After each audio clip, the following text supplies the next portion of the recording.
ግን ቢያንስ ትላንት የተጠመቀው እንኳን ጸበሉ እንኳን ከላው ላይ ሳደርቅ አባቶችን የሚተች 5 ሳንቲም እና 20 ሳንቲም 10 እና 5000 ፎሎወር ለማግኘት አባቶቻችን 10 ቀን በኋላ ደግሞ ሊቃነ ጳጳሳትን የምትሳደቡ ሆናችሁ ቆመልኝ ተቋም እኮ ዝም እያለኝ እኮ ነው። ስለዚህ ሁላችንም ፊታችንን ማዞር ያለበት 5 ኪሎ ያለው ቤተ ክህነት ጋር ነው። እሱ ነው መጀመሪያ ችግራችን ሊናገር የሚገባው። ይህ እዚህ ጋር የምትመለከቱት ወጣት አሰቦት ገዳም ላይ በደረሰው ጥቃት 4 ቦታ በጥይት ተመቶ ምን አድርጋ ምን አጥፍታ? አባቶች ለምንድን ነው ዝም የምትሉት? ዱሪህ ገቢሃት ከእንደገና ወዲያው ይገላል። ኦኬ እንግዲህ ይሄንን ብልግና ተመልከቱ። ባይደው በጣም የሚያሳፍር ስራ የሚሰሩት ይሄ ሰውዬ ተደብድቦ የተጣለው በዚያ ነው። ከዛ ካህኑ ይመጣና ሲያየው ገለል ብሎት ነው የሚያልፈው፣ እንዳይነካው ተጠንቅቆ እና ደግሞ በውስጥ እየመጣችሁ እንገላለን፣ እናርዳለን፣ እንቆርጣለን፣ እንፈልጣለን የምትሉ ደግሞ ሰዎች አላችሁ። እናንተ በታምራው እንደግም ይላችኋለሁ። እስልምናን አትወክሉ። ሰላም ጤና ይስጥልኝ። እንዴት አደራችሁ? እንዴት ዋላችሁ? እንዴት አመሻችሁ? አምላክ አበው ቅዱስ እግዚአብሔር ስሙ ዛሬም ዘወትርም የተመሰገነና የተወደሰ ይሁን። እንግዲህ ትናንትና አልመጣሁኝም፣ በሙሉ ቪዲዮ አልሰራሁኝም። አጭር ቪዲዮ ነበር መልእክት ያስተላለፍኩላችሁ። ያው ትናንትና ተቀብዬ ስለነበር እንዲያለበኝ ምናምን ነገር ብዙም ስለማይመከር ነው እንደምታውቁት። የሆነ ሆኖ ዛሬ በወቅታዊ ጉዳዮቻችን ላይ ተመልሼ መጥቻለሁ።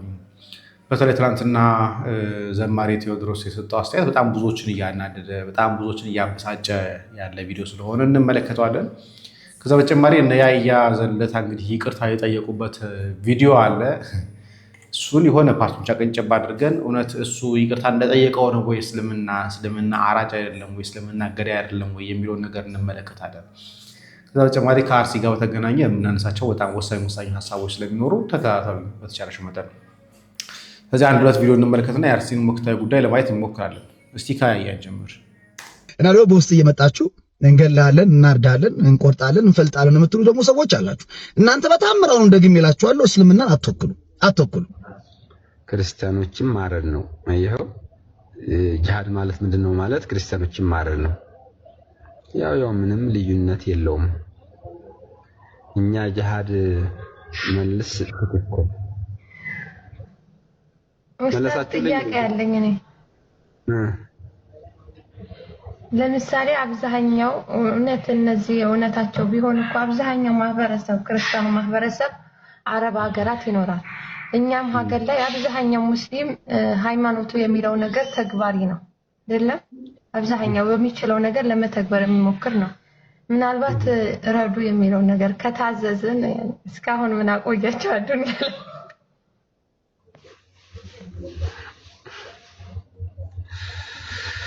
እሱ እንኳን ምናልባት አልችል ብለንም ሊሆን ይችላል። ታዘን አለማድረጋችን እኮ ለምን እስከዛሬ ያቆይ ነው? የታዘነውን ሁሉ ስለማላደርግ ነው።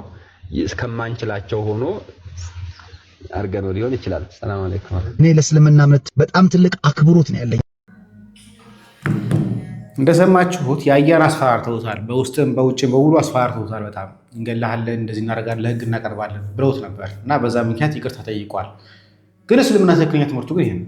እንደሰማችሁት ለምንድን ነው እስካሁን ድረስ መጽሐፋችን የሚያዝ ከሆነ እንድናርድ እንድንገድል ክርስቲያኖችን ከታዘዝን ለምንድን ነው ማንገለው ሲባል አንደኛ ፈርተን ነው፣ ሁለተኛ ደግሞ ሌላ ምክንያት የሚኖረው፣ ሁለተኛ ነው ብዛትም ደግሞ አለ። ስለዚህ ብዛት ስላለን የሚፈሩት ነገር ስላለ እንጂ ከዛ ውጪ መጽሐፋቸው በግልጽ ክርስቲያኖችን ግደሉ ይላል። አልሰማችሁትም? ኡስታዙ እንደዛ ነው የሰጠው መልስ ሰጠው። ስለዚህ ለምንድን ነው ታዲያ የምንፈራው? ለምንድን ነው እስካሁን አልገደልነው ስትል ፈርተን ነው። የቁጥር ጉዳይ አለ፣ የምናምን ጉዳይ አለ። ከዛ ውጪ እስልምና ይገልሃል፣ እርድ የሚያደርግህ እመነኝ። እሱ ያያ እንዳሰብኩ አይደለም። ቢጨንቀን ቢጠበን ሀገር ሰላም ብታጣ በሽታ ቢወረን ሀገራችን ላይ ጥፋቶች ቢፈጠሩ እንዲሁም የተለያዩ መዓቶች ቢመጡብን ከፈጣሪ በታች ሰላም የሚያወርዱልን እኚሁ የእምነት አባቶች ሆኖ ሳለ ለነሱ ግን በምላሹ ሞትን እየሰጠናቸው ነው። ለጸሎታቸው መልስ የምንከፍላቸው ጥይት ሆኖ መገኘቱ በጣም ይከብዳል። በሰሞኑ የምንሰማቸው ነገሮች በጣም የሚከብዱና ለአእምሮ እንኳን በጣም የሚሰቀጥጡ ናቸው። ሀገር ብትቸገር ለሀገር የሚጸልዩ እንዲሁም ለወገናቸው ሰላምና ለወገናቸው አንድነት ፍቅርን የሚሰብኩ አባቶች በግፍ እየተገደሉ ነው። ለሀገራችን ዋርካና ጥላ የሚሆኑ የእምነት አባቶች ስለምንስ በየእምነት ቦታቸው ይገደላሉ? በሰሞኑ እየሰማነው ያለነው በእምነት ቦታ ለሚገደሉ አባቶች ለምን ብለን ድምጽ ልንሆናቸው ይገባል። ይሄን ጩኸት ለዓለም እንድናሰማ ለሁላችሁም ጥሪ እናቀርባለን። የእምነት ቦታ ላይ መንገድ የሚያሳዩ አባቶቻችን ከተገደሉብን ወዴት እንሄዳለን? ወጣቶችን ሰብስበውና አቅፈው ወደ እምነት ቦታ እንድንመለስ የሚያደርጉ አባቶች ስለሆኑ ድምጽ ልንሆናቸው ይገባል። ለኛ ለልጆቻቸው በጾሙ በጸለዩ እንዲሁም ተንበርክከው በለመኑ ይሄ ነው ውለታቸው፣ ይሄ ነው ክፍያቸው፣ ለጸሎታቸው መልስ ጥይት ነው። ይህ ቪዲዮ ለብዙ ሰው እንዲደርስ ኮፒ ሊንክና ሼር በማድረግ እንድታግዙኝ ስል እጠይቃቸዋለሁ። ፍትህ በእምነት ቦታ ለሚገደሉ እናት አባቶቻችን፣ እህት ወንድሞቻችን፣ ጨቅላ ሕፃናት ሰላም እግዚአብሔር ከሁላችን ጋር ይሁን። እወዳቸዋለሁ። እናመሰግናለን ወንድማችን ቴዲን። አንድ ቪዲዮ ከማየታችን በፊት አንድ ሀሳብ ላንሳ። እንደምታውቁት ቅድም ሾርት ቪዲዮ ሰርችላችሁ ነበረ። በጉናና በመርቲ ወረዳ ላይ በጣም ብዙ ሰው መጀመሪያዎቹ አካባቢ ላይ በጣም ብዙ ሰው ያለቀው እዛ አካባቢ ላይ ነበረ። ታፍነው የተወሰዱ እንደነበሩ ጭምር 25 ሰዎች እንደተገደሉ ዘግበን ነበር። ታዲያ አጣሪ ኮሚቴ ሄዶ ነበረ። በ25 አጣሪ ኮሚቴ ሄዶ ተልኮ ነበር። አጣሪ ኮሚቴው ሄዶ እዛ ያደረገው ነገር ምንድን ነው? ኮምፕሌን ያቀረቡ ሰዎች ነበሩ። በተለይ ደግሞ ከሰማዕታቱ ወገን የሆኑ ከሰማዕታት ቤተሰብ የሆኑ አካላት ኮምፕሌን ያቀርቡ ነበረ። ምን አይነት ኮምፕሌን ያቀረቡት? አንደኛ ነገር እኛ ተበድለን በሃይማኖታችን ምክንያት ተገፍተን ተገድለናል። ቤተክርስቲያን ለምንድን ነው ብር የምትቀበለን ብለዋል። ቤተክርስቲያን እነኚህ በተለይ 5 የሞቱባቸው ቤተሰብ ሰማዕታት ቤተሰብ ለቀብር ብለው 11200 ብር ከፍለዋል። ሰማዕታቱ በሃይማኖታቸው ምክንያት እየተገደሉ ያሉ ሰማዕታት 11200 ብር ተቀብለዋቸዋል። ስለዚህ ይሄን ነገር አጣሪ ኮሚቴው ለምንድን ነው በሃይማኖታችን ምክንያት ተገድለን ሳለን ለምንድን ነው ይሄን የሚያክል ብር የምትቀበሉን? እና ብሩን ደግሞ ለሕክምና እንፈልገዋለን። ልጆቻችን እንደምታዩት 2 ህፃናቶች ተጎድተው ነው ያሉት እና እባካችሁ የምትችሉ ከሆነ ብሩን አስመልሱ ወይ ደግሞ የሚቀንሱት ነገር ካለ እንዲቀንሱላቸው ጥያቄ ያቀርባሉ ለአጣሪ ኮሚቴው። አጣሪ ኮሚቴው ይህንን መረጃ ይዞ ሄዶ ነገሮችን አጣርቶ ብሩን ማስመለስ ሲገባው ሊቀ ካህናት ቀሲስ ግርማ መክበብን ጨምሮ ብዙ ቤተክርስቲያን ብር የበላ ሰው ነው። እዛ የወረዳ አስተዳዳሪ ነው። እዛ ሄደው ምንድን ያደረጉት? ካህናቱና ምዕመኑን ሰበሰቡና በቀጥታ ለምዕመኑን ብሎ ያቀሳሰሯቸው የእናንተን ምዕመናን እየገደሉ ያሉት እነኚህ 3ቱ ናቸው ብለው ሂሳብ ክፍሉን አስተዳደሩ ማምነገጡ አቁሙት። አጣሪ ኮሚቴው ሲሆን ነገሮችን ከግራም ከቀኝም አይቶ አጣርቶ መምጣት ሲገባው የቤተክርስቲያን ምዕመናን በአባቶች ላይ ተነስተው ጩኸታቸውን እንዲያሰሙ፣ እንዲገድሏቸው፣ እንዲደበድቧቸው እናንተን እየገደሉ ያሉት እዚህ ቤተክርስቲያን ውስጥ ያሉ ሰዎች ናቸው ብሎ ጋፍቷቸው መጡት። አሁን ይህ እንግዲህ ይህ አጣሪ ኮሚቴ ነው ዛሬ በነጋሽ እንደውም ልግባ እንደውም እዚሁ እንቀጥለው። ዛሬ በነበረው ዮሲ እንደውም እያሳወቀን ነበረ የኢትዮቱብ ሚዲያ ላይ። ይህ አጣሪ ኮሚቴ ዛሬ በ4 ሰዓት ላይ መግለጫ ይሰጣል ተብሎ የተነበረው 4 ሰዓት ላይ አልሰጠም። አሁን ራሱ አሁን 7 ሰዓት ሊሆነው ቀርጸው ራሱ ይህ ቪዲዮ አርሲ ጭፍጨፋ ለተቋቋመው ኮሚቴ 4 ሰዓት ላይ ሚዲያዎች የቀጠለ ቢሆንም መግለጫው ዘግይቷል። ባገኘነው መረጃ መሰረት ኮሚቴው በመጨረሻ ሪፖርት ውስጥ ከኦሮሚያ ፖሊስና ከሰላም ሚኒስቴር የመጣ ነው የተባለ ትዕዛዝ መሰረት ገዳዮቻቸው ውስጥ የፋኖ ስም እንዲገባ ተደርጓል። የጭምጭምታ እየተመጣ ነው። ስለዚህ አርሲ ላይ እየተገደሉ ያሉት አካላት በኦሮሚያ ፖሊስና በሰላም ኮሚቴው ስም የፋኖ አካላት ስም እንዲገባ እየተደረገ ነው። ስለዚህ ጨፍጫፊ ሙስሊሞች መሆን ቀርተው ጨፍጫፊ ውሃቢዎቹ ጫካ ውስጥ ያሉ ውሃቢዎቹ መሆን ቀርተው ምን የተባለ ያለው ጨፍጫፊው እኮ ፋኖ ነው እያስባላቸው ነው። ስለዚህ ዘግይቷል። እስካሁን ድረስ 7 ሰዓት ሊሆን ነው 10 ደቂቃ አይቀርም። እንደዛም ሆኖ ግን እንዲህ እያደረጓቸው ያሉት በጣም ያሳዝናል። ስለዚህ አርሲ አጣሪ ኮሚቴው እያደረገ ያለው ምንድነው? መንግስት ጉዳዩን አጣርቶ እንዲመጣ ከማድረግ ይልቅ የሃይማኖት ጉባኤ አጣርቶ ጉዳዩን እንዲመጣ ከማድረግ ይልቅ ምዕመናን እንዲገደሉ፣ ምዕመናን እንዲጨፈጨፉ ጭራሽ ቦታ ከፍቶ ይመጣ። እዚህ ጋር ወንድማችን ዲያቆን ዮሴፍ ያስቀምጠዋል። ኢትዮቱብ ሚዲያ ተመልከቱት፣ አንብቡት። አቁማችሁም ከሆነ እየሆነ ያለው ነገር ቤተክርስቲያን እልቂቷን ጭምር እያባባሱ ያሉት እያልናቸው ያለ ነገር እሱ። አጣሪ ኮሚቴ ምንም ያጣራው ነገር የለም። ገዳዮቻችን እነሱ ናቸው ድበልና ወደ ዮሴፍ ጋር ምጣ እንስማ። ቢያንስ ትላንት የተጠመቀው እንኳን ጸበሉ እንኳን ከላው ላይ ሳደርግ አባቶችን የሚተች 5 ሳንቲም እና 20 ሳንቲም 10 እና 5000 ፎሎወር ለማግኘት አባቶቻችን 10 ቀን በኋላ ደግሞ ሊቃነ ጳጳሳትን የምትሳደቡ ሆናችሁ አባቶቻችሁን የምትሳደቡ አገልጋዮችን የምትሳደቡ ሆናችሁ ፈረንጅ እዚት ፌር ይላል። ፌር ነው። ሙፍቲን ባቻቸውን የሚያከብሩ ስል በደንብ ተረዱኝ። አሁን በቅርብ አንድ አባት የእስልምና እምነት ተከታይ አባት አረፉና እሳቸው በማረፋቸው እኔም አንዱ ሀዘንተኛ ነበርኩ። ምክንያቱም ደግ ሰው ስለነበሩ አንደበታቸው ጣፋጭ ስለነበረ እኛ ኦርቶዶክሳውያን ሁላችንም በየድህረ ገጻችን ላይ አባታችን ሀጂ ሙፍቲን ነፍስ ይማርልን ብለን ብዙዎቻችን ፖስት አድርገናል አይደል? ተሳስቻለሁ? ከ10 ቀን በኋላ ደግሞ ሊቃነ ጳጳሳትን የምትሳደቡ ሆናችሁ፣ አባቶቻችሁን የምትሳደቡ፣ አገልጋዮችን የምትሳደቡ ሆናችሁና እንደው ፈረንጅ እዚት ፌር ይላል። ፌር ነው? ሙፍቲን ባከበርንበት አንደበታችን ኦርቶዶክሳዊነት ባለማህተቦቹ አባቶቻችንን ደግሞ ምን ሰድብ ሆነን። ይኸውላችሁ ወገኖቼ እኔ ብዙ ንግግር አልወድም። ነገር ግን በእንቁም ይሁን በእምነበረድም ይሁን በወርቅም ይሁን ቤተክርስቲያን ከታነጸ በኋላ ቤተክርስቲያንን ቤተክርስቲያን የሚያሰኟት ሊቃነ ጳጳሳት ናቸው። ተሳስቻለሁ? አጨብጭቡና ገለጹ። አይደሉም ናቸው? እባካችሁ እኔ ከዚህ በኋላ ላልናገር እችላለሁ ወይ ድጋሜም ላታገኙኝ ትችላላችሁ። ከልቤ ነው የምላችሁ፣ አባቶቻችሁን አክብሩ። ነገ ሙፍቲ ተነስተው ህንፃ ቤተክርስቲያን አያሳንጹልህም። ነገ ሙፍቲ ተነስተው ቤተክርስቲያን አይባርኩልህም። ይኸው እየሞትን እየተገደልን እንደሆነ እውነት ነው። ይሄ የሚታይ ምድር ላይ ያለ እውነት ነው። ነገር ግን የተረፍነውንም ሁሉ ለማገልገል አባቶች ያስፈልጋሉ፣ አገልጋዮች ያስፈልጋሉ። በጣም ጥንቃቄ ያስፈልጋል።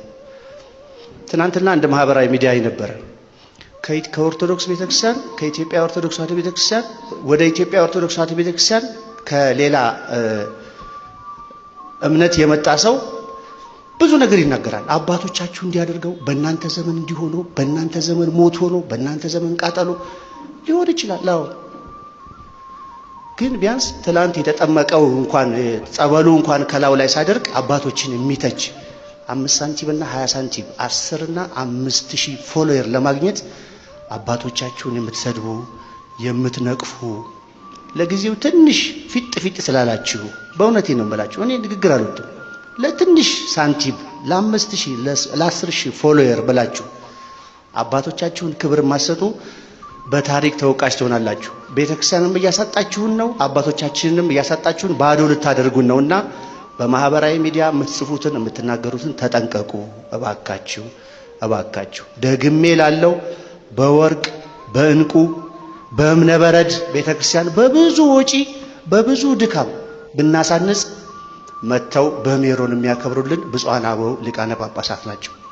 በፍጹም በፍጹም እንደው በምትወዳ ድንግል ማርያም ካፋችሁ በማጠፋው ድንግል ማርያም ይዣችኋለሁ። አንደበታችሁን ከማህበራዊ ሚዲያ ጠብቁ። ስፔሻሊ ደግሞ አባቶቻችሁን በመንቀፍ ክብር የለም። ነገ ያስፈልጉናል። እሺ ወንድሞች፣ ሲበልልታ በጭብጨባ ገለጹልኝ።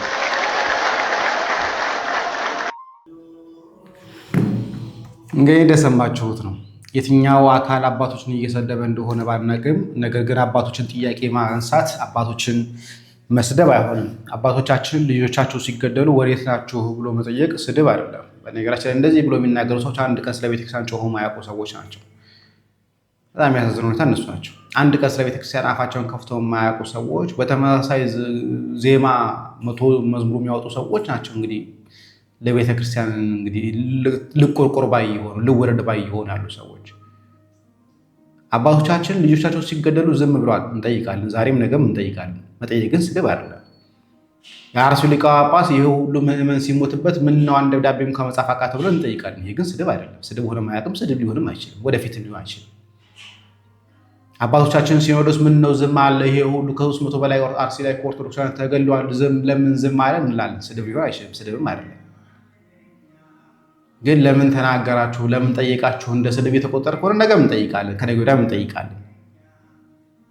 ፎሎ ይላል። በጣም አስቀያሚ ነገር ነው። ነገሽ ልንቀጥልሽ። ምን አድርጋ ምን አጥፍታ? አባቶች ለምንድነው ዝም የምትሉት? ለምንድነው ድምጽ የማትሆኑት?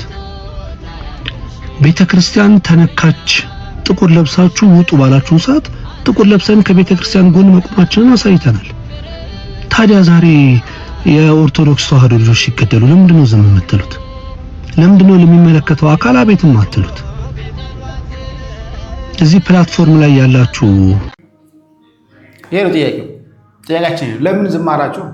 አሁን ለምን ዝም አላችሁን? በቤተ ክህነቱ ባሉ ሰዎችና የቤተ ክህነቱን ፍርፋሪ የሚልቀሙ ሰዎች ዙሪያ ግን ለምን ዝም አላችሁ እንደ ስድብ ነው እየተቆጠራል። ትናንትና ምሽትም ከመጋቢ ብሎ ያመረ ዘውዴ ጋር ነበርን ውይይት። በጣም ጥሩ ውይይት አድርጋል፣ እግዚአብሔር ይመስገን። ግን አብዛኞቹ ግን ለምን ተነካን? ለምን ጠይቃላችሁ? ለምን ትናገራላችሁ? አሁን ለምን ትጠይቃላችሁ? ለምንድን ነው እንደ ስድብ ነው የሚቆጠር ያለው? እንደ መሐመዳውያን መሐመድ የጻፋቸውን የተናገራቸውን ከሐዲስ እያወጣን ስንናገር እንደ ስድብ እንደሚቆጥሩት ሁሉ ቤተ ክህነት ላይ ያሉ ሰዎችማ እንደዛ ናቸው ያሉት። ያሳዝናል። እዚህ ጋር የምትመለከቱት ወጣት አሰቦት ገዳም ላይ በደረሰው ጥቃት 4 ቦታ በጥይት ተመቶ የተረፈና የእግዚአብሔርን ታምራት ያየንበት ወጣት ነው። ይህ ወጣት በዚህ ሰዓት ላይ የኛ ድጋፍ ያስፈልገዋል። ምክንያቱም በቂና የተሻለ ሕክምና ስለሚያስፈልገው ይህን ቪዲዮ የምትመለከቱት በዓለም ዙሪያ ያላችሁ ድጋፍ እንድታደርጉለት የተሻለ ሕክምና እንዲያደርግ ሲል ጠይቃሉ። አንገቱ ላይ ጀርባው ላይ በሁለት ጥይት ተመቶ ከሞት የተረፈ የአሰቦት ገዳም አብነት ተማሪ ነው። እዚህ ጋር የምትመለከቱት ማለት ከጎን ያለው ወንድም ሁላችሁም እግዚአብሔር ይማረ፣ እግዚአብሔር ይማረ፣ እግዚአብሔር ይማረ በሉት። ሌሎቻችሁ ደግሞ ማገዝ የምትችሉ ደግሞ ወገኖች እያገዛችሁት ከጎኑ እንድትቆሙት መልእክት አስተላልፋለሁ። በአዳማ ኃይለማርያም ሆስፒታል ነው የሚገኘው ወንድማችን። መታችሁ እንድትጎበኙት እንድታሳክሙት ስል መልእክቴን አስተላልፋለሁ። እግዚአብሔር አምላክ የቤተ ክርስቲያንን ግፍ፣ የአማኞቹን ሞት፣ መከራ፣ ሰቀቀን ያቁምልን፣ እንባቸውንም ያብስልን። የቤተ ክርስቲያን አምላክ ይፍረድ። አሜን።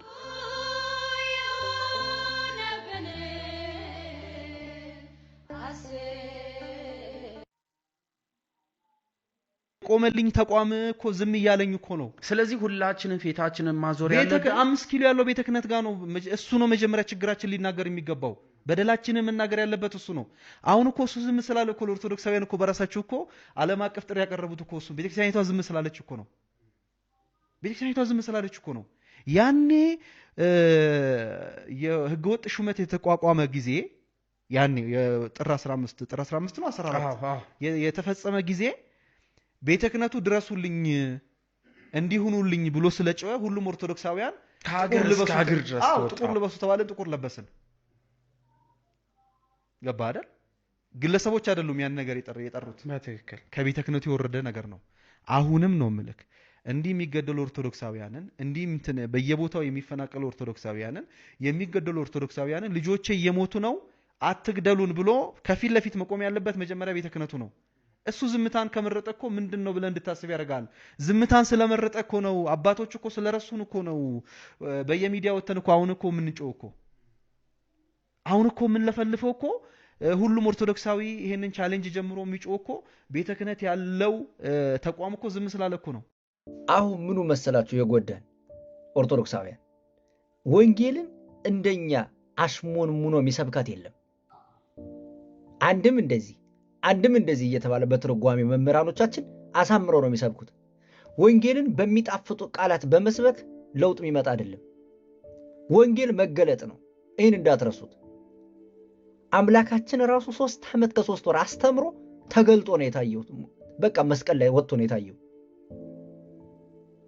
ያስተማረውን ነገር በተግባር አሳይቶ ሞታችንን ሙቶ አሳየን። ያንን ያዩ ደግሞ ሐዋርያቱ ያስተማሩትን ቅዱስ ጳውሎስ አንገቱን ተበጥሶ አሳየን። ቅዱስ ጴጥሮስ ተዘዝቆ ተሰቅሎ አሳየን። ቅዱስ እስጢፋኖስ ተወግሮ አሳየን። አባቶቻችን ቆዳቸው ተገፎ አሳዩን። ፕራክቲካሊ ወንጌል መገለጥ ነው።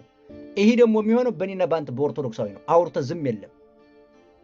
ምን ማለት መሰላችሁ?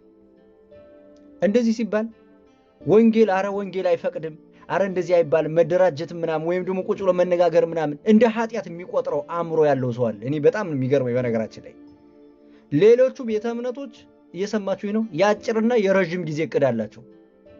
በአጭር ጊዜ እቅዳቸው ባገኙት አጋጣሚ አንተን ያጠፋዋል። በረጅም ጊዜ እቅዳቸው ደግሞ አንተን የማዳከም ስራ ለ50 ለ40 ዓመት ነው የሚያቅዱት። በነገራችን ላይ እየሰማኝ ነው። ይሄ ከአክሽን ጋር ነው፣ ከወሬ ጋር አይደለም። እኔ እናንተ አንድ የጎዳን ነገር ልንገራቸው ኦርቶዶክሳውያን። ኢትዮጵያ የምትባለው ሀገር አሁን ለምሳሌ አስተምሮ ሃይማኖታችን አለ አይደል? ዶግማ ነው፣ አይቀየርም አይደል? የሃይማኖት ትምህርታችን አይቀየርም። ኢትዮጵያ የምትባለው ሀገር እኔና ለአንተ ዶግማችን ናት። የምትፈርስም አይመስለንም፣ እንደው ምንም የምትሆንም አይመስለንም። ኢትዮጵያ ማለት እኔ እናንተ ነን። ባይዘው ይሰማኝ ነው። ኢትዮጵያ የምትባለው ሀገር የቀጠለችው የኔና ያንተ ደም እስካሁን ድረስ ስለሚፈስ ነው። እንደ ሶሪያ ማንሆንበት ምክንያት የለም። ምክንያቱም ሌሎቹ ጠላቶቻችን የሚያስቡት አንተን ፕራክቲካሊ አንገትን መቁረጥ ነው። እየሰማኸኝ ነው? ባገኙት አጋጣሚ። ስለዚህ አንተ ትደራጃለህ። ክርስቶስ ለዘላለም እንዳንለያይ አድርጎ በመስቀል ጭፍልቅልቅ አድርጎ ሰርቶን ሄዷል። አንድ አድርጎ ቅዱስ ጳውሎስ እንደመከረን ብልቶች ነን አንድ። ምንም አይነት የፖለቲካ አመለካከት ሊኖር ይችላል። ከሞት በኋላ ያለውን ህይወት የምታስብ ከሆነ ወይም ክርስቲያን ከሆነ በክርስቶስ ክርስቲያን ከሆንክ ግን ከወንድም ጋር ቁጭ ብለህ ብታወራ ምንም አይነት የፖለቲካ አመለካከት ሊኖር ይችላል። በክርስትናና በቤተ ክርስቲያን ጉዳይ ቁጭ ብለህ ስትመካከር ግን ፖለቲካ ነው የሚል ሰውዬ እሱ ነው ቢላዋ የሚያስለው ሊያርድ። ሃይማኖት አባት ሊሆን ይችላል፣ ምንም አይነት ሰው ሊሆን ይችላል። ፊት ለፊት ተነጋገሩ። በየአጥቢያ ቤተ ክርስቲያኑ አንተውን ዲግሪ ይኖርሃል፣ ተምረ ይሆናል፣ 12ኛ ክፍል ጨርሰህ ይሆናል። ይህን እንዴት ሊድ ማድረግ ያቅታል? አንዲቷን የአጥቢያ ቤተ ክርስቲያንን ማዳን እኮ ራሱ ትልቅ ስራ እኮ ነው። እናንተ በየአጥቢያ ቤተ ክርስቲያኑ ስትሰበሰቡ ከዛ በኋላ ዓለም አቀፋዊ ግሩፕ ይኖራል ማለት ነው። ምን ማለት ነው? አንድ ላይ እንሆናለን ማለት ነው። ልክ እንደ ኮፕቲክ እንደ ግብፅ ኦርቶዶክሳውያን የግብፅ ኦርቶዶክሳውያን መንግስትን አንድ ቀን ባለበት ቀጥ ማድረግ ይችላሉ። ሲስተሙ ሁሉ በእጃቸው ነው። እያንዳንዱ የገንዘብ ፍሎ በራሳቸው ነው። በቤተክርስቲያን በኩል ነው አልፎ የሚሄደው። ምንም ነገር የለም። እኔ እናንተ እንዲማንሆንበት ምክንያት የለም። የአባቶቻችን ልጆች ነን። እየሰማኸኝ ነው ያለው? 10 ሰው 20 ሰው ቀላል ነገር ነው የሚመስለው አይደል? ግን አይደለም። እኔ እናንተ ዛሬ ለሞታችን ክሬዲት ሰጥተን በዚህ ጉዳይ እየተወያየን ያለ ነው። ከዚህ ቀደም ይህን መናገር ስህተት ነው የነበረው። አዚማችን አይናችን የሸፈኑትን አባቶች በግልጽ ፎቶቸውን እየለጠፍን ነው የምንናገረው። ከዚህ በኋላ የምታውቁትን ኢንፎርሜሽን ላኩልን። ቢያንስ ሀገር ውስጥ የሌለን ሰዎች እኛ ይህን እናደርጋለን። ኦኬ። እና አሁን በዚህ አጋጣሚ ልንደራጅ በየስቴቱ ያላችሁ ልጆች እንደዚህ የአስተባባሪ ኮሚቴ የተናገሩትን ማለት ነው ቀላል ነገር እንዳታደርጉት። መወያየት መነጋገር አለብን። አሁን ዛሬ ከጀመር የዛሬ 15 20 ዓመት ብላችሁ ነው ማሰብ ያለባችሁ። በዚህ ውስጥ በጣም ብዙ ግድያ ሊኖር ይችላል። የዛሬ 15 20 ዓመት 30 ዓመት ምን እንሆን እንችላለን ብለህ ነው ማሰብ ያለብህ እንጂ ተስፋ ቁርጥ አታርጉ አትበሉ። ወዲያው መስቀል ላይ ነው ያለነው። መስቀል ላይ ምቾት የለም፣ መከራ ነው ሁልጊዜ። በዓለም እስካለን ድረስ መከራ አለብን። ቤተክርስቲያን እንድትቀጥል ልጆቻችን በዚህ ቤተክርስቲያን ውስጥ እንዲያልፉ አሁን መስራት አለብን። እናስቡበት። ተስፋ አትቁረጡ። ሰዎቹ ስለ ግድያ ኮርስ እየወሰዱ ይሄን በደንብ ያዙ። በነገራችን ላይ አሁን እንደራጅ ብንል የዛሬ አንድ ቀን መፍትሄ ላይሆን ይችላል። መደራጀት የአንድ ቀን መፍትሄ ላይሆን ይችላል። በጣም ሎንግ ተርም አስበን ነገሮቻችን መስራት ካለብን ከዚህ በኋላ እነሱ በጣም ብዙ ጊዜ ከ25 ዓመት በላይ አቅደው የሰሩት ስራ ነው። በጣም ረጅም ጊዜ ፈጅቶባቸው አቅደው እየሰሩት ያለ ስራ። እኛ ግን አሁንም ቢሆን በስሜት ነው ያለን። አባቶቻችን አልመከሩም፣ ሊመክሩም ፈቃደኞችም አይደሉም። እንኳን ለመምከር ይቅርና ለመስማት እንኳን ችግሩን ፈቃደኞች አይደሉም። ስለዚህ መምከር አለብን፣ መነጋገር አለብን፣ መወያየት አለብን። ችግሩ መጀመሪያ ችግሩ መቅረፍ ያለበት ቤተ ክህነት ላይ ያለው ችግር፣ እሱ ካልተቀረፈ በቀላሉ አንፋታውም። ሪህ ዘቢሃት ከእንደገና ወዲያው ይገላግሉ። ኦኬ እንግዲህ ይሄንን ብልግና ተመልከቱ። ባይደው በጣም የሚያሳፍር ስራ የሚሰሩት ዛሬ ብቻ አይደለም፣ ከዚህ በፊትም እንደዚሁ ነው። መልካም። በዚህኛው አካውንት ምላሽ ለመስጠት የመጣሁት ያንኛው ዋንኛው አካውንቴ ስለተመታ ነው። በደንብ ኮፒ ሊንክ እና ሼር አድርጉት። የግዴታ ምላሽ ስለሚያስፈልገው በተለያዩ ሶሻል ሚዲያዎች ላይ አንድ እያጭበረበሩበት ያለ መረጃ አለ። አዳምጡትና ምላሽ። ሰሞኑን አንድ ኡስታዛችን መስጂድ ላይ በሚሰጠው ደርስ የረሱል ሰለላሁ ዐለይሂ ወሰለም ሐዲስ በማንሳት እንስሳቶችን እንኳን በምናርድበት ጊዜ ቢላዋን በደንብ መሳል እንዳለብን፣ ማንገላታት እንደሌለብን የተናገረውን ንግግር ሀታ ጠላት እንኳን ቢመጣ ትግል ላይ እያለን ማሰቃየት እንደሌለብን የተናገረውን ንግግር በመቆራረጥ ረዱ ብለዋል በሚል እየቆራረጡ ቪዲዮውን እየለቀቁ የጥላቻ ቅስቀሳ እያደረጉ ነው ያሉት። ይህንን ቪዲዮ እዩት። ኡስታዝ ሱልጣን በሚያስተምርበት ጊዜ ረሱል ሰለላሁ ዐለይሂ ወሰለም ሐዲስ በመጥቀስ አስተራራራችሁን አሳምሩ፣ እንስሳቶችን እንኳን ስታርዱ ይችንም ደግሞ ይቆራርጧት ይሆናል እኮ ሱብሃንአላህ። እንስሳቶችን አስመልክቶ የተገለጸውን ነገር በማጣመም በእንደዚህ ያለ መንገድ አስተራይቶታል። ይሄኛውን ቪዲዮ ነው ፈአሕሲኑ ዚብሐ፣ ስታርዱም አስተራረዳችሁን አሳምሩ። እንዴት ነው አስተራረድን ማሳመር ሲባል ወልዩሕድ አሐደኩም ሸፍረተሁ፣ አንድ ሰው ቢላውን በደንብ አድርጎ ይሳለው። በዛ ነው መሳል አለበት። ያም ደግሞ ሲስል የምትታረደው እንስሳ እያየች መሆን የለበትም። እንስሳዎች ያውቃሉ። መልካም እንግዲህ እንደሰማችሁት ዋብያዎች በውሸታቸው ሁሌ መዋረድ ማይሰለቻቸው ጉዳይ ስለሆኑ ዛሬም እናዋርዳቸዋለን ማለት ነው። ምንድነው እሱ? አንድ ኡስታዝ በመስጊድ ላይ ካፊሮችን እንዴት መግደል እንዳለበት የተናገረበት ቪዲዮ ነበረ። ያንን ቪዲዮ መሰረት በማድረግ የኛ ልጆች ካፊሮች እንዴት መገደል እንዳለባቸው የሚናገረውን ፓርት ለቀቁት ማለት ነው። ዋብያ ኡስታዞች ግን ቅጥፈት ማይሰለቻቸው ውርደት ጌጣቸው ልክ እንደ ካባ የሚከናነቡ ስለሆኑ ስለ እንስሳ ያወራቱን ብቻ ቆረጡና ስለ ሰው ያወራውን ተውት ማለት ነው። ምንድነው እሱ? ሰውየው ኡስታዙ የሰው ልጅ ማረድን መግደልን ከእንስሳት ጋር አመሳስሎ ነው ያስቀመጠው። ኤግዛምፕል ነው እንስሳቱን ያመጣው እንጂ ዋና ታርጌቱ ሰው ልጅ እንዴት እንደሚገደል የሚያወራ ክፍል ነው። አላህ ሁሉ ነገር ላይ አሁን እችን አዳምጥና በጎ መስራት፣ ለሰዎች፣ ለሰብአዊ ፍጡር፣ ለእንስሳ በጎ መዋል።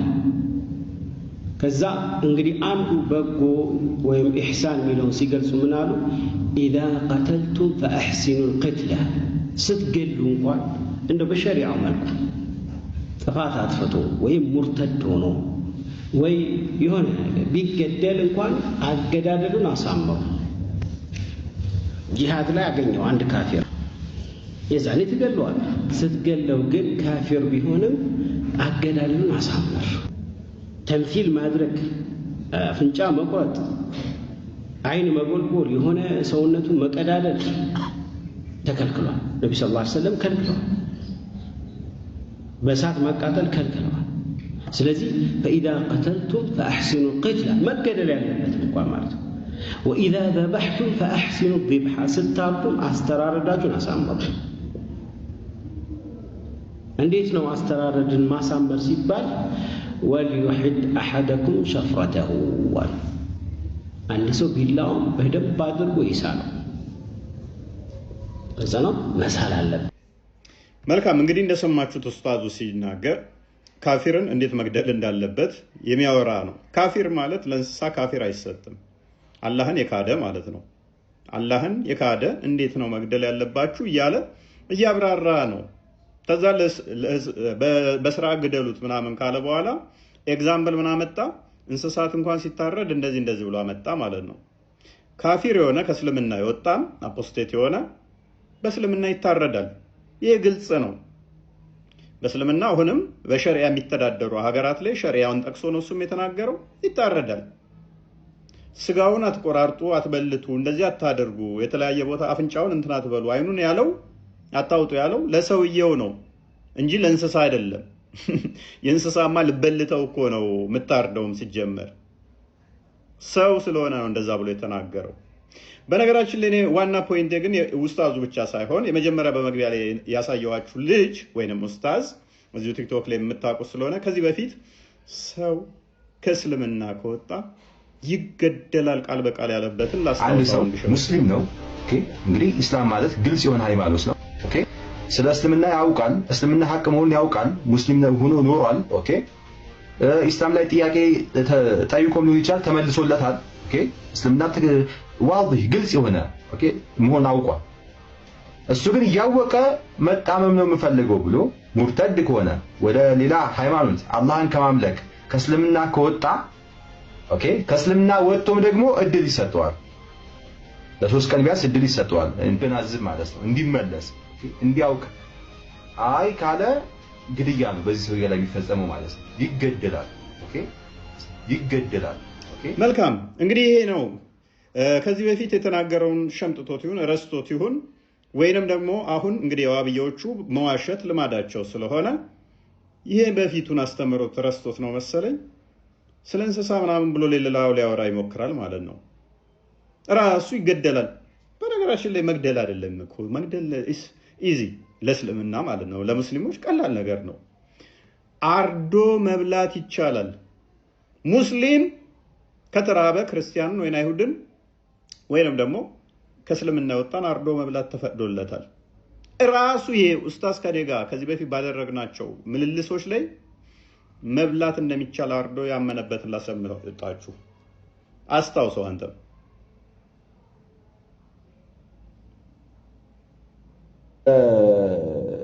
ልክ አንድ ሰው ሊሞት ከደረሰ የሆነ በረሃ ሊሆን ይችላል፣ ሰው የሌለበት ሊሆን ይችላል። በቃ ምግብ አጥቶ ሊሞት ከደረሰ ያንን የሰው ስጋ መንገድ ላይ ካገኘ ያንን በልቶ የሚድን ከሆነ ይቻላል ያሉ ዑለማዎች አሉ። የእነሱ ንግግር ነው እንደ ማስረጃ ሁጃ አድርጎ ያመጣው ይህ ወገናችን ማለት ነው።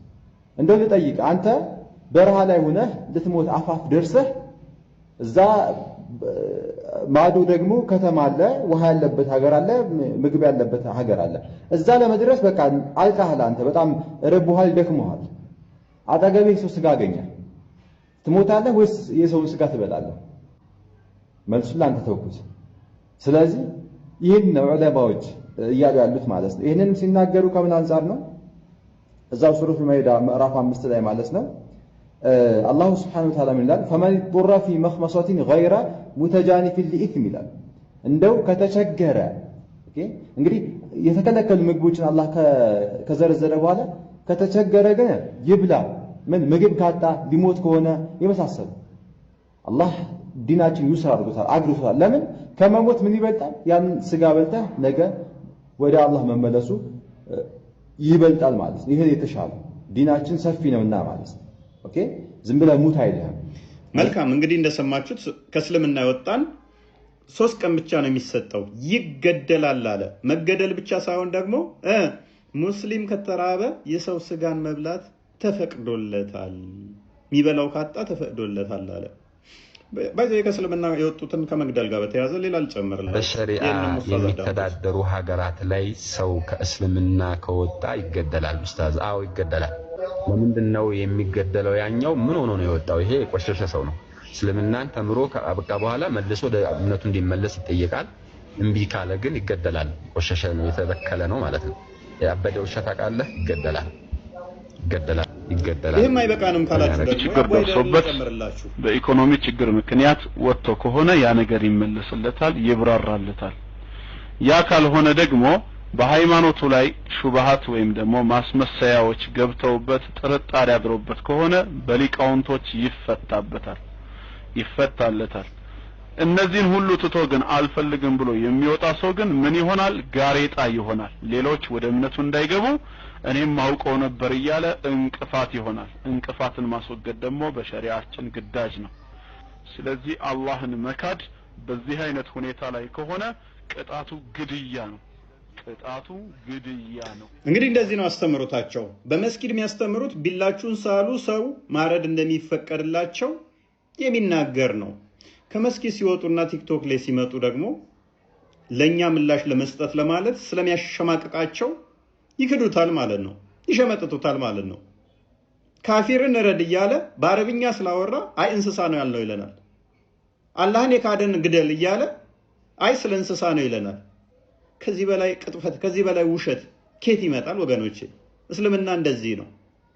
ዛሬ ካለ ትናንት ስለዋሸ ነው። ነገ የሚኖር ከሆነ ዛሬ እየዋሻችሁ ነው። እስልምና ህልውናው በውሸት ላይ የተመሰረተ ነው።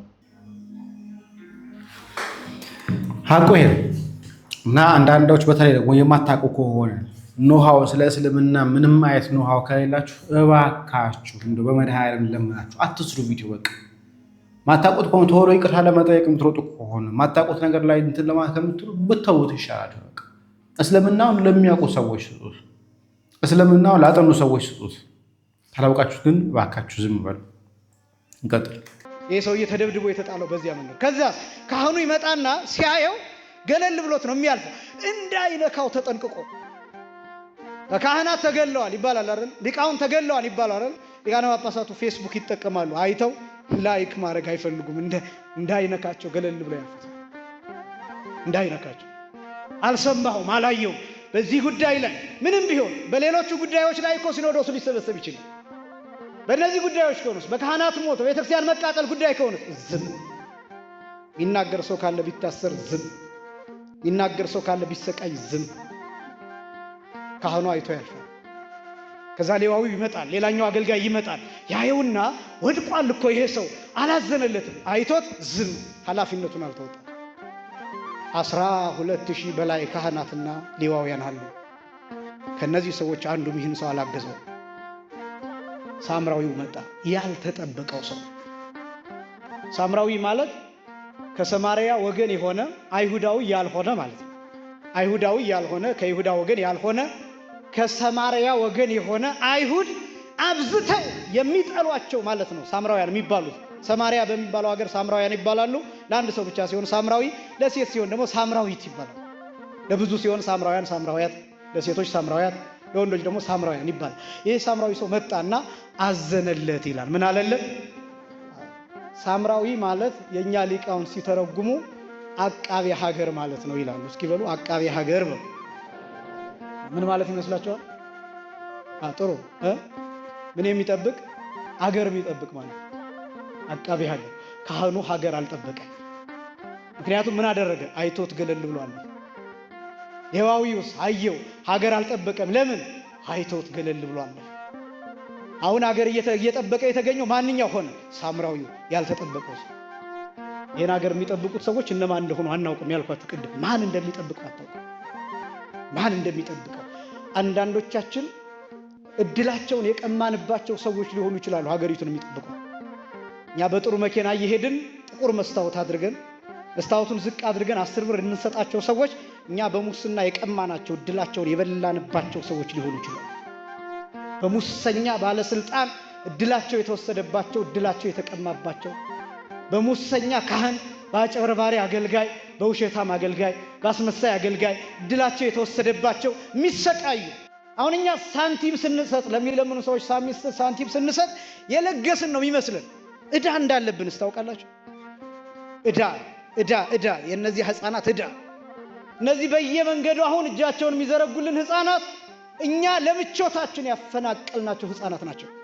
በጦርነት ያፈናቀልናቸው ከሀገራቸው እንዲወጡ የተደረጉ ህፃናት አይናቸው ጉድ እያየ በሬሳ ላይ እየተራመዱ ከሞት ተርፈው እዚህ የደረሱ ልጆች ናቸው ብዙዎቹ።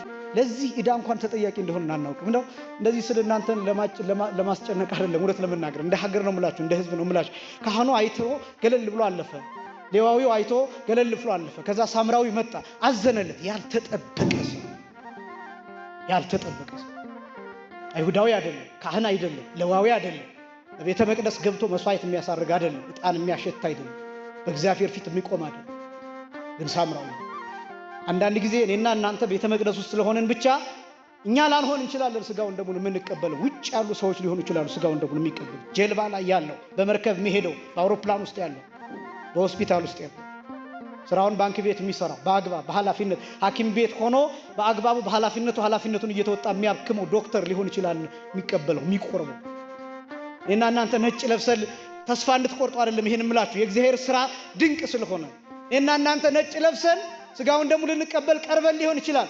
ማይገባን ከሆነ ግን መልአክ ቀምቶ ወስዶ ነጭ ጋውን ለብሶ የሚያክመው ሰው፣ አልጋ ላይ በሽተኛ የሚያገላብጠው ሰው ለዛ ወስዶ መልአክ ሊያቆርበው ይችላል። ስራ ለሚሰራው ሰው፣ ሳይት ወጥቶ ህንፃ ለሚገነባው መሐንዲስ ወስዶ ሊያቆርበው ይችላል። የሚገባው ከሆነ ማን ሀገር እንደሚጠብቅ አናውቅ። ማን ሀገር እንደሚጠብቅ ለማን ሀገር ውለታ እንደሚውል አናውቅ። በጣም ብዙ ከኛ ያለፉ እንደው መምጣታችን ትርጉም የለውም እንዳትሉ ደግሞ እንደዚህ ስላችሁ እንደው እየተረዳችሁ ነው አይደለም። ነገር ግን በዙሪያችን ምን አይነት ሰዎች እንዳሉ እንድናይ ሳምራዊው አዘነለት። ከዚያስ የወይን ጠጅና ዘይት በቁስሉ ላይ አፈሰሰለት። አስደናቂው እሱ ከአህያው ወርዶ በራሱ አህያ ጭኖ ወደ እንግዶች ማደሪያ ወስዶ እስከ ማግስቱ ድረስ ጠብቆ በጠዋት ተነስቶ ለባለ መድኃኒተኛው 2 ዲናር ሰጠው። ስንት ዲናር ሰጠው? 2 ዲናር። እኔ ደግሞ የሚደንቀኝ 2 ዲናር ከሰጠ በኋላ ለሰውየው እንዲህ ይለዋል፣ ከዚህ የበለጠ የከሰርከው ቢኖር እፈድየከ አመግብአቴ ስመለስ እከፍልሃለሁ። ምን ስል እከፍልሃለሁ? ደግሞ እኮ የሰውዬ አስደናቂው ሊመለስ ነው ገና በአህያው ጭኖ መድኃኒተኛ ጋር አድርሶታል። ከዚህ በኋላ ታክሞ ይዳን እኔ ምን አገባኝ አላለም። ተመልሶ ሊጠይቀው የታመነ ሰው፣ ደግ ሰው፣ ርህሩህ ሰው፣ እስከ መጨረሻው ኪዳኑን ያጸና ሰው። ቅዱሳን ማለት እንደዚህ ናቸው። ቅዱሳንን የምናከብራቸው ለምን እንደሆነ ታውቃላችሁ? ይመለሳሉ ማለት ምን ማለት መሰላችሁ? ሞተዋል፣ ግን ደግሞ ቃል ኪዳናቸው አለ። በስጋ ሞተዋል፣ ስጋቸው መቃብር ውስጥ ነው። በነፍስ ግን ይመለሳሉ ወደኛ። እንዴት ብለው? በቃል ኪዳናቸው በየወሩ በእግዚአብሔር ፊት ያሳስባሉ። በየዓመቱ በእግዚአብሔር ፊት ያሳስባሉ። በየቀኑ በእግዚአብሔር ፊት ያሳስባሉ። እናመሰግናለን። ጌታችንን ያስተማረው ስለዛ ሳምራዊ የተናገረው ነገር አሁን ላይ መሬት ላይ ያየው ነው። ካህናቱ ያ የተመታውን ሰው አይተው ዝም እንዳለ ሁሉ አሁንም የሚጎሳቁ የሚሞቱ በየዕለቱ የሚጨፈጨፉ ኦርቶዶክሳውያን እያዩ ዝም የሚሉ የቤተ መቅደሱ አገልጋዮች አሉ። ከዛ ይልቅ ስልጣንም ቦታም ክህነት የሚሄዳቸው ደግሞ ሲጮሁም ሲያለቅሱም ጭምር ደግሞ እናያለን፣ ሲያዝኑ ጭምር እናያለን። ይሄ ጥሩ ቦታ ገብቷል ብዬ አስባለሁ። መምህራችንን እግዚአብሔር አምላካችን ረጅም ዕድሜ ከጤና ጋር ይስጥልን። አዲስ መረጃ ካለ ይመለሳል። በተለይ ደግሞ ዛሬ የሃይማኖት ተቋማት ጉባኤ መግለጫ የሚያወጣ ከሆነ እስቲ እናየዋለን፣ እንዳስሰዋለን፣ እውነታውን እስቲ እናጣራለን ብዬ አስባለሁ። ሰላም እግዚአብሔር ከእናንተ ጋር ይሁን።